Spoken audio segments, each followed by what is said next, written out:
Hello guys! So habang wala muna tayong cakes, for today's video, gumawa ako ng challenge na to saan naaabot ang iyong 1,000 peso bill. So hindi muna tayo mamimigay, baka akala nyo guys, basta paabutin nyo muna 1K ang followers ko. So alam naman natin la, mahal na lahat ngayon, 'di ba? Pero ikaw, mahal ka ba niya? Char! Punta kami ng aking pamangkin dito sa Dali. Balita kasi, mura talaga sa Dali. Tapos kakaiba din yung products nila. Actually, meron na din dito sa amin na Pure Mart and Alpha Mart. Dati kasi parang bundok yung area namin.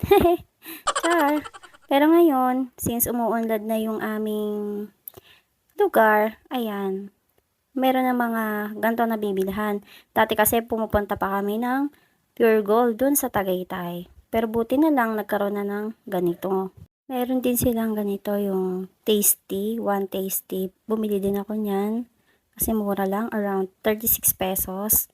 May nakita din akong isang tray ng itlog. Ang expiration niya is May 4. So, sabi ng pamangkin ko, may expiration pa lang itlog. Sabi ko, oo naman. Bumuha din ako ng fudgy bar para pambaan ng mga bata and ice pops. Mahilig kasi yung anak ko sa ganto since mainit ang panahon. At syempre kasama din si mami sa pagtikim niya. So, meron ding how-how. Nakatuwa lang kasi bihira kasi ako makakita ng ganito. Kaya kinukuha ko na siya. So, meron din ditong suka, toyo, and patis. Gumaya ako sa tita ko. Actually, hindi talaga to nakalista sa bibilhin ko. Gumaya lang. Then, meron din tocino, hindi pa maalis. Itatry ko din yan. Iba yung brand nila all time. Pati yung sweet ham. And then, itong bacon strips.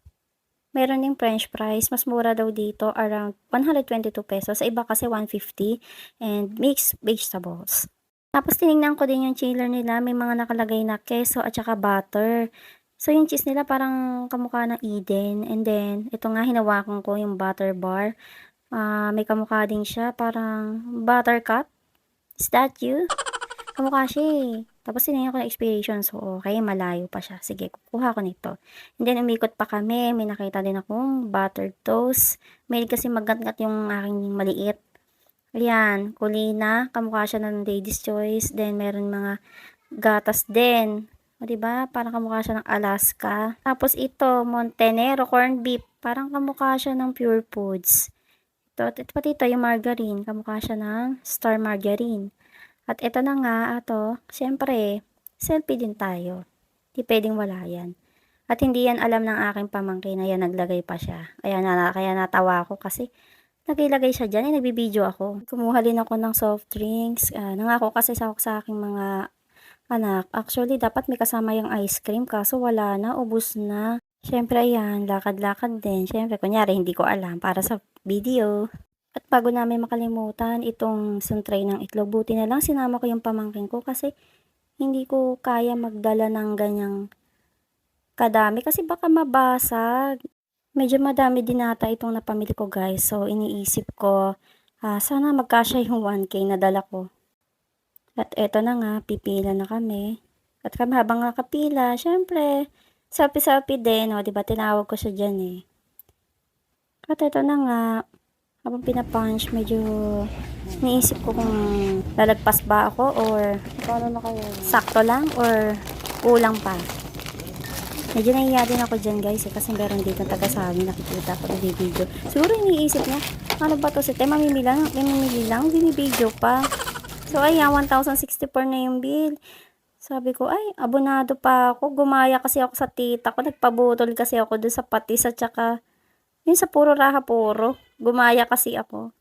Anyways, ayan, ikaw talaga yung magpapak ng mga pinamili mo. Actually, dito ko talaga natutunan kung paano magpak. Kasi dati, pag namimili ako, wala akong pake. Yung bagay lang yung naglalagay, minsan yung cashier pa nga. So, ayan. So, dyan matututunan mo talaga kung paano magpak ng pinamili mo. And at the same time, dapat may mga dala ka rin na eco bag. Pero pwede ka rin bumili ng eco bag sa kanila.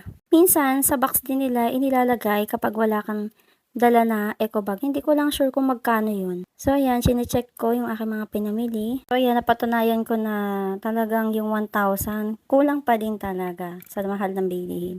Yun lang guys, sana may natutunan kayo at nag-enjoy kayo. Sa susunod na vlog, abangan!